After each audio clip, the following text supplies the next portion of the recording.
Okay, this is interesting because I have in the same envelope a letter from Aunt Bert dated February 25th, 1970.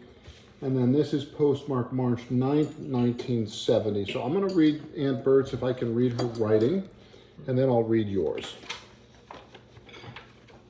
Tony, I think I may have a very little information for you. I'm quite sure my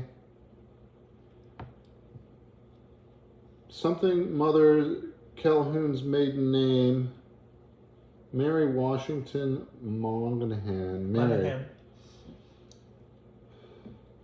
Okay, lots of names. This is more like a genealogy thing. Aunt Bridget. That's my dad's sister. Mm-hmm. Oh.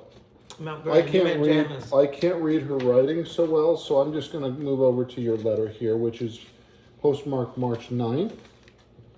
Monday morning, dear mother and daddy, writing under the most adverse of conditions, JF cutting and Benji cavorting. Right now, he's bouncing on my foot.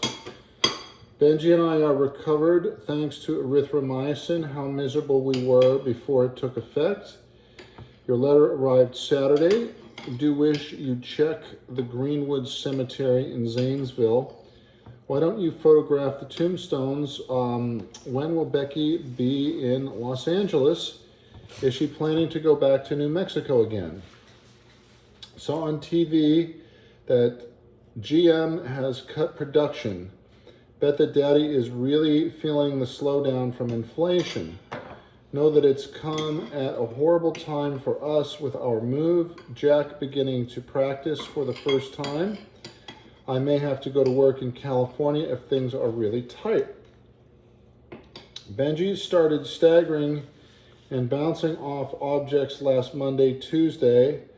Thought middle ear involvement until Jack figured out that it was the alcohol in the cough syrup. Benji must have known, as for days, went to the counter where the bottle was and begged for more. Really infuriated when he was cut off. We've had quite a time with him as he gets more aggressive each day.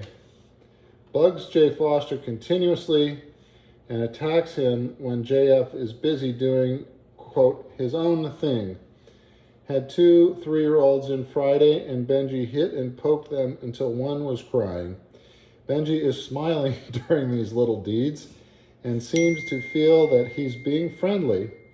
We can't let him near anyone his own size as he'll demolish them.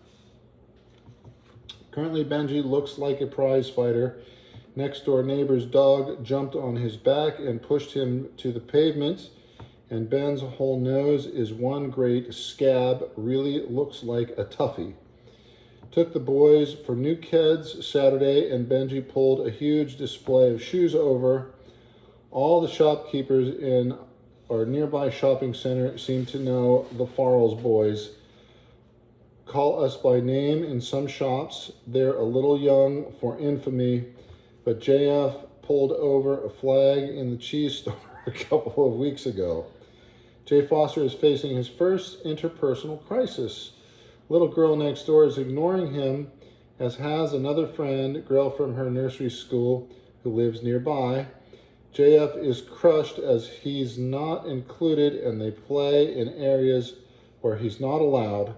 It's terribly sad to watch. JF is simply crushed to be left out. He came into Jack about 2 a.m. Wednesday night and had been frightened by a sea monster. Who cues that? Me. You. Don't know where he ever came up with that. Don't think that they've been mentioned on cartoons. JF brought up, quote, the dark, and now he understood that nothing could hurt him. But on Friday said that Benji was still afraid, but that he would protect Benji. I had forgotten about the conversation until JF told Jack at dinner that we'd discussed the safe and sound and scary that day. JF can count objects to 10 now. It's the influence of Sesame Street. Can also recognize geometric shapes. I got an invitation to join Sigma Theta Tau on Saturday. The initiation fee is $35, so really steep. But going to go ahead and join anyway. Indiana is the Alpha chapter. Did you know that? I haven't recorded the info on these letters. So could you add them to the account we started with Daddy? Actually, should Xerox these letters, don't you think? If you can do it, send them back and I'll Xerox them before returning them to Bertha. Thinking a lot about our move. Both Saturday and Sunday night had 2 to 3 a.m. phone calls from friends in California. Consequently, Jack and I couldn't get back to sleep afterwards, so we're really pooped. Jack may try to do the U-Haul, but between Indianapolis and Columbus, the end of this month, so that we'll have the pieces here and can get an estimate on the move. Do you think that Pick will have the bureau delivered by then? We may try to vacate here by June 1st. Both Jack and I will miss graduation, but should have better luck with getting a moving van. Well, must run as boys are bored and getting into little confrontations. Do take care and hope that you enjoy the articles. Love, Jack, Tony J. Foster, Benji. P.S. 11 weekends left in Indianapolis. Aren't you going to want to visit before we leave?